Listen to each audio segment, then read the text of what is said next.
In the misty, evergreen embrace of Seattle, Washington, the rain fell in a steady rhythm, mirroring the heartbeat of Emily Carter, a 27-year-old sharpshooter with a reputation that preceded her in the competitive shooting circuits of the Pacific Northwest. Her life, once defined by the precision of her aim and the thrill of victory, had been shattered 6 months ago when her younger brother, Michael, was found dead in an alley near Pike Place Market. The police called it a random act of violence, a mugging gone wrong, but Emily knew better. Michael, a bright 22-year-old computer science student at the University of Washington, wasn't the type to wander into trouble. Someone had targeted him, and Emily was determined to find out who. Emily stood at the edge of the Seattle waterfront, the Puget Sound stretching out before her, its great waves churning under the overcast sky. Her hands, calloused from years of gripping rifles, clutched a worn photograph of her and Michael at their last Christmas together in their childhood home in Tacoma. His smile, wide and infectious, was a stark contrast to the cold reality of his absence. She tucked the photo into her jacket and headed toward her next destination, the Seattle Police Department's downtown precinct. Inside, the precinct buzzed with activity. Officers shuffled papers, phones rang incessantly, and the air smelled of stale coffee. Emily approached the desk of Detective Sarah Mitchell, a seasoned investigator with a no-nonsense demeanor. Sarah had been assigned to Michael's case, but progress had stalled, and Emily's patience was wearing thin. Detective Mitchell, Emily said, her voice steady but laced with urgency. Any updates on my brother's case? Sarah looked up from her desk, her eyes softening with sympathy. Emily, I've told you, we're doing everything we can. The evidence is thin. No witnesses, no clear motive. We're still waiting on forensics from the scene. Emily's jaw tightened. 6 months, Sarah. 6 months, and you've got nothing. I'm not asking for miracles, but I need answers, Sarah sighed, leaning back in her chair. I get it, Emily. I do. But you need to let us handle this. Going vigilante won't bring Michael back. Emily didn't respond. She didn't trust herself to. Instead, she turned and left the precinct, her mind racing. If the police couldn't find the truth, she would. She wasn't just a grieving sister. She was a champion shooter, trained to hit targets with deadly accuracy. Whoever had taken Michael's life had no idea who they were dealing with. Emily's journey took her to the Rainier shooting range, a sprawling facility nestled in the forested outskirts of Renton, just south of Seattle. The range was her sanctuary, a place where the world fell away, and all that mattered was the weight of the rifle in her hands and the clarity of her focus. She had been coming here since she was a teenager, mentored by Coach Daniel Harper, a former Olympic shooter who saw her potential when she was just a shy girl from Tacoma. As she entered the range, the familiar scent of gunpowder and polished wood greeted her. Daniel, now in his late 50s, was coaching a group of young shooters. His salt and pepper hair glinted under the fluorescent lights as he spotted Emily and waved her over. Emily. Been a while, he said, his voice warm but tinged with concern. How are you holding up? She forced a smile. I'm managing. Just needed to clear my head. Daniel studied her for a moment, his eyes narrowing. You're not here to shoot for fun, are you? What's going on? Emily hesitated. She hadn't told anyone about her plan, not even her best friend, Rachel, a barista at a cozy cafe in Capitol Hill. But Daniel had always been more than a coach. He was a confidant, someone who understood the weight of her talent and the burden of her loss. I'm looking for answers, she admitted quietly. About Michael. The police are useless, so I'm taking it into my own hands. Daniel's expression darkened. Emily, that's a dangerous path. You're a shooter, not a detective. I'm both now, she said firmly. And I need your help. I want to use my skills to track down whoever did this. I've been practicing, Daniel. I'm better than ever. He sighed, rubbing the back of his neck. You're already the best shot I've ever trained. But this isn't a competition. You're talking about real lives, real consequences. I know, she said, her voice steady. That's why I'm here. I need to be sharper, faster. I need to be ready. Daniel studied her for a long moment before nodding. All right. But we do this my way. You train with me, and you promise not to go off half-cocked.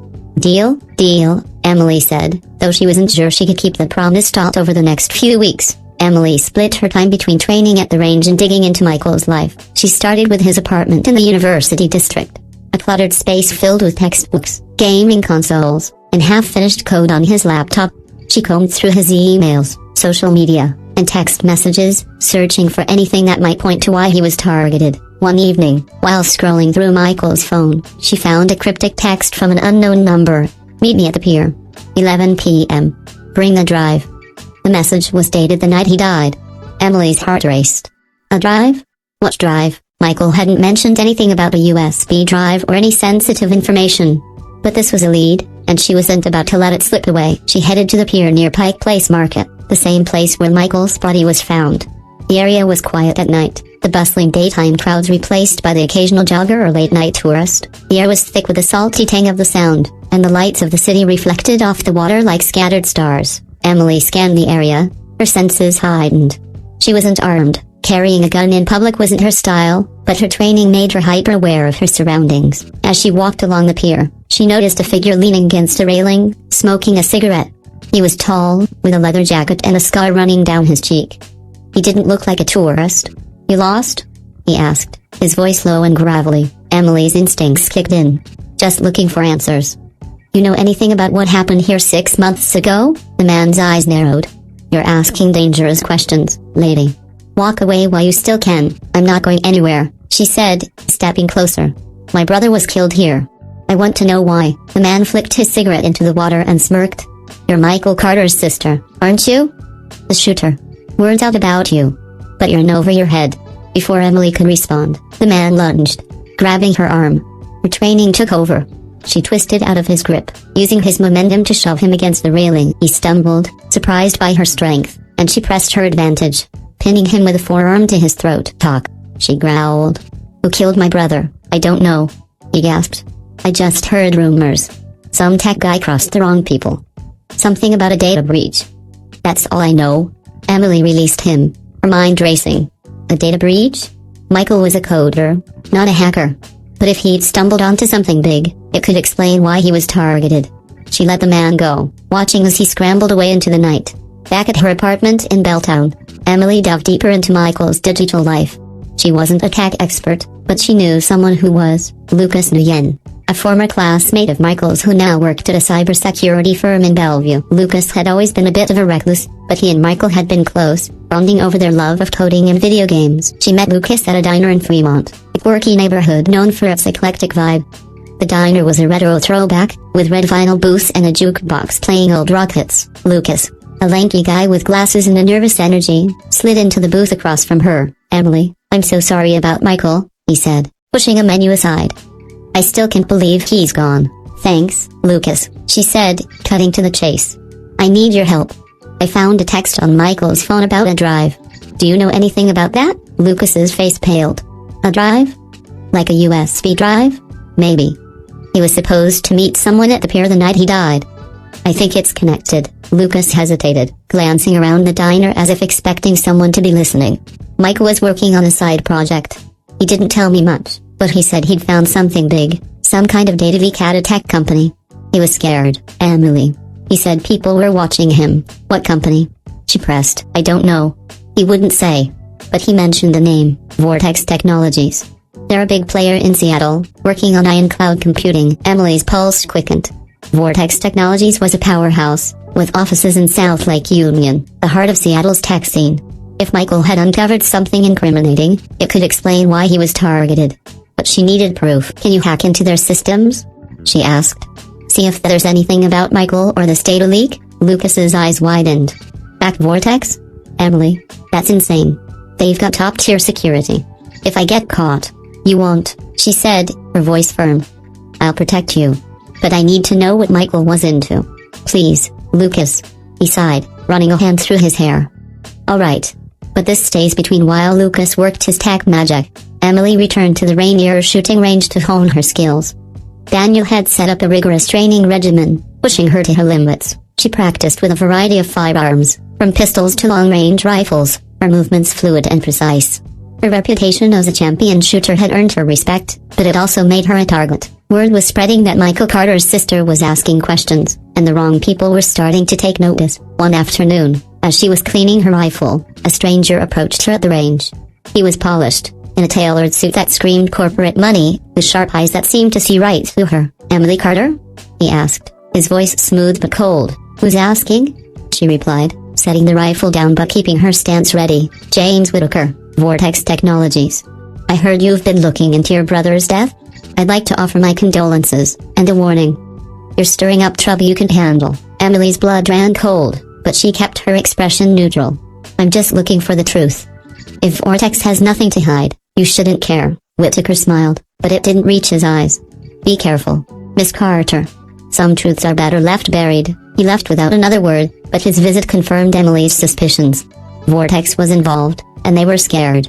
She needed to move faster. A week later, Lucas called her to a coffee shop in Ballard, a trendy neighborhood known for its breweries and maritime charm. He looked exhausted, his eyes red from late nights staring at screens. I found something, he said, sliding a USB drive across the table. Michael was right. Vortex was running an illegal data mining operation, collecting user data without consent. He hacked into their servers and copied proof, emails, financial records, the works. He was going to blow the whistle. Emily's heart pounded. So they killed him to keep him quiet? Lucas nodded. It looks that way. But there's more. The guy running the operation is Victor Kane, Vortex's CTO. He's got connections to some shady people, private security firms, maybe even organized crime. Emily gripped the USB drive tightly. This was the evidence she needed, but it also put her in more danger than ever. If Vortex was willing to kill Michael to protect their secrets, they wouldn't hesitate to come after her. What do we do now? Lucas asked, his voice trembling. We take them down, Emily said. But we need to be smart about it. Emily devised a plan. She'd confront Kane at Vortex's annual gala, a high-profile event at the Chile Garden and Glass Museum, where Seattle's elite would gather under the glow of vibrant glass sculptures. It was a risky move, but Emily knew she could use the public setting to her advantage. She enlisted system advantage. Armed with a USB drive and her sharpshooting skills, she could expose Kane without endangering herself further. The night of the gala was crisp, the Seattle skyline glittering beyond the museum's glass walls. Emily wore a sleek black dress, her movements graceful but calculated, her senses on high alert. She had hidden a small pistol in her clutch, a precaution she hoped she wouldn't need. Lucas had agreed to stay nearby, ready to leak the data to the press if anything went wrong. Inside, the gala was a sea of wealth and power.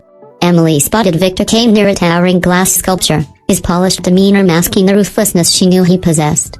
She approached, her heart steady despite the stakes. Mr. Kane, she said, her voice calm but firm. We need to talk about Michael Carter. His eyes flickered with recognition, but he maintained his composure. I'm sorry for your loss, Miss Carter, but this isn't the place. It's exactly the place, she countered, stepping closer. I have proof of your data mining operation. Michael died for it. You're not walking away from this. Kane's smile faded, replaced by a cold stare. You're out of your depth. Leave it alone, or you'll regret it. Before Emily could respond, two men in suits approached, their movements subtle but threatening. Her training kicked in.